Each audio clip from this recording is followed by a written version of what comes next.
Salut et bienvenue sur l'Académie Hostinger. Aujourd'hui, on va voir ensemble comment on peut créer et restaurer des sauvegardes de sites web en utilisant le créateur de site avec intelligence artificielle de Hostinger. Pour créer un site avec le créateur de site Hostinger, très rapidement, je vous mets une vidéo en fiche juste en haut à droite de votre vidéo et aussi dans la description si vous voulez découvrir plus de contenu sur le créateur de site lui-même et sur son utilisation. Pour ce qui est des sauvegardes elles-mêmes, c'est très simple. Tout le créateur de site de Hostinger a été créé de manière à ce que ce soit vraiment facile d'utilisation et de cette manière, les sauvegardes sont créées automatiquement et stockées automatiquement pour que vous puissiez les consulter très rapidement. Donc quand je dis automatiquement, ça va être déclenché par des événements précis.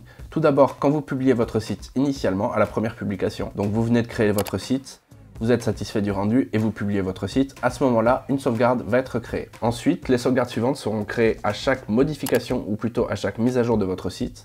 Donc disons simplement que vous modifiez un simple contenu comme ici. Je vais changer juste ce titre. Vous mettez à jour derrière le site avec le bouton en haut à droite et à ce moment-là, une autre sauvegarde va être créée.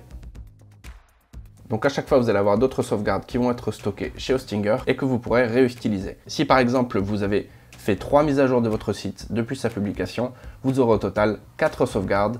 Donc la sauvegarde de publication du site et 3 sauvegardes de mise à jour. Maintenant, on va rentrer dans le vif du sujet. Donc pour restaurer le site, ou plutôt restaurer une sauvegarde de votre site, c'est très simple de consulter les sauvegardes qui vont être disponibles. Pour cela, vous avez juste à vous référer à chaque fois autour de ce bouton, qui est en fait le bouton de sauvegarde. Ici, vous allez pouvoir soit sauvegarder la version de votre site, soit consulter les sauvegardes disponibles. Donc pour afficher les sauvegardes que vous voulez regarder pour voir laquelle vous voulez restaurer, vous cliquez simplement sur le bouton voir les sauvegardes disponibles juste ici.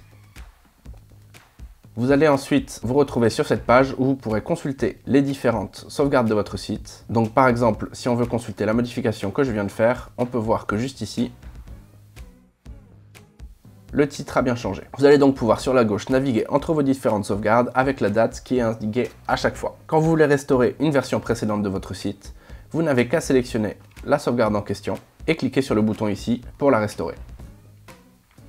Ce qui va se passer ensuite, vous allez d'abord devoir valider ce message de confirmation et la sauvegarde que vous avez sélectionnée va ensuite être transportée vers l'éditeur où on était juste avant. Elle ne sera donc pas encore active sur le site en ligne. Vous allez devoir, une fois de plus, mettre à jour le site maintenant que cette sauvegarde est utilisée. Donc pour résumer, vous avez d'abord restauré la sauvegarde dans votre éditeur. Maintenant, on se retrouve dans l'éditeur et il faudra republier cette version du site. Pour cela, on va cliquer sur le bouton en haut à droite qui est le bouton « Mettre à jour le site ». C'est donc comme ça qu'on peut très simplement naviguer parmi ces sauvegardes pour les réutiliser. Si vous ne voyez pas les changements, le moyen le plus simple de pouvoir les voir est d'effacer le cache de votre navigateur. Donc sur Google Chrome, vous allez simplement cliquer sur les 3 points en haut à droite de votre navigateur et ensuite aller dans les paramètres de Google Chrome. Une fois là-dessus, vous avez simplement à rechercher cache et vous aurez l'option pour effacer les données de navigation maintenant.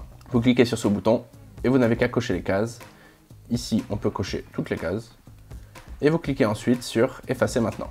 Vous pouvez, cela dit, parcourir vos cases pour voir les fonctions que vous voudriez garder, comme par exemple les mots de passe. Si vous utilisez un autre navigateur comme Firefox, je vous mets dans la description un lien qui explique précisément chaque étape pour effacer le cache de votre navigateur. Mais encore une fois, cette fonction ne servira que à ce que vous puissiez voir vous-même les changements, mais ceux-ci seront déjà effectifs. Voilà, c'est à peu près tout le processus pour utiliser une sauvegarde sur le créateur de site de Hostinger et la restaurer. Pensez bien à vous abonner à la chaîne de l'Académie Hostinger pour voir plus de contenu sur votre créateur de site ou sur votre utilisation d'Hostinger. Et laissez un commentaire si vous avez une question, car sur cette chaîne, vous aurez toujours une réponse. Moi, je vous dis à la prochaine et bonne chance pour vos projets en ligne.